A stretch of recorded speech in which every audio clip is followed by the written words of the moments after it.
to worship the gods of Olympus. It was then that the three fates, whose eyes could see beyond the fog of time, told mighty Zeus that his reign had come to an end.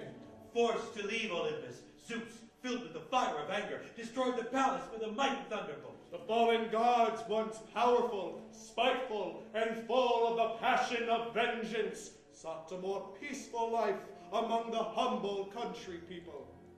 woe betide them! Even that would not be so.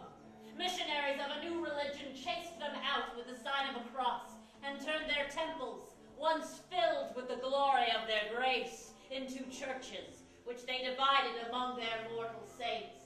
The Olympians were forced to hide in the woods and caves and have not been seen for centuries. Zeus and the other Olympians waited for the reign of the new religion to come to an end.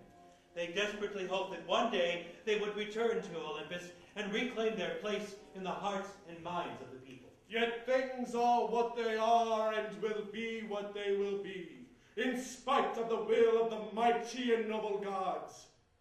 Until now. This day, this very moment in time, Dionysus!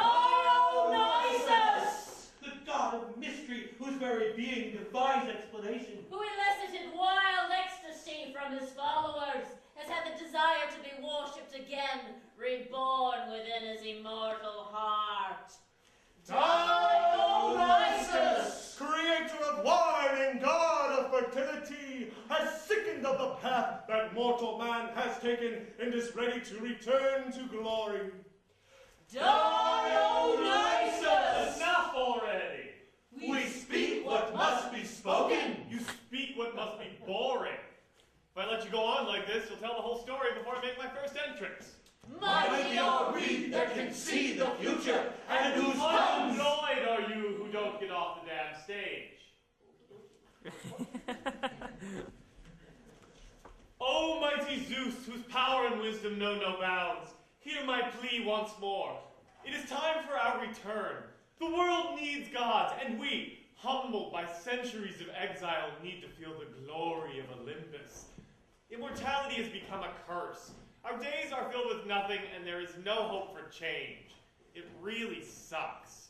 Do not tempt the hand of mighty Zeus. You know it displeases me to hear you talk as the mortals talk. Son, no argument in spite of its logic, no plea in spite of its passion can sway me. My contempt for mortal man knows no end. Yeah, and how is that working out for you? Look, as you foretold, mortals have been plagued by war, famine, disease, and low intelligence. Yet they still reign over the earth and enjoy the wonders of life and love. Their stupidity has not weakened them. It has only made them more oblivious to our greatness. Your powers have become moot. Do not dare to question the power of Almighty Zeus. My thunderbolts can still wreak havoc on mortal lives. There is no question that your power knows no bounds, mighty one. But mortals explain away your thunderbolts as random acts of weather or fate.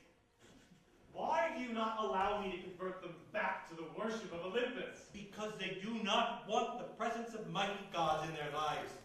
In order to accept us as beings of power, they must also accept our wrath. Father, in my time on Olympus, my followers knew no wrath from me. They feasted on the beauty of nature and drank the wine of life. This religion can flourish again. And with the rewards of the flesh, man must also serve you and worship you. Man believes he is above worship. You should know this. You spend more time observing than any of us. Allow me to prove that man can and will worship us again. What harm can it do? Their apathy is too strong, and their minds are too weak to understand. You're wasting your time. Wasting time? There's no such thing for an immortal. Allow me access to the world, and I will bring your throne back to Olympus. I grow tired of this argument. Convince one man to follow you, to worship and to serve you, and you may do as you wish on earth. And if I cannot? Then spend eternity here with us without complaint. Fair enough. But only one man, mighty one, your challenge is far too easy. I can convince a weak man to follow me with little effort. Not just any man, but one of my choosing. This man. Who is he, mighty one? He's occupied much of my time of late. He is the victim of my worst curse. He is without love, without direction, without hope. He's been stripped of everything that matters to his puny brain. He's clung strongly to his beliefs, but has not been rewarded in the way that he wished. I I'd like to see if he'll stay true to those beliefs even when life deals him a cruel blow. Father, I did not know you toyed with the mortals so. It's good to see your vengeful nature again. Yeah, everyone needs a hobby. Ouch!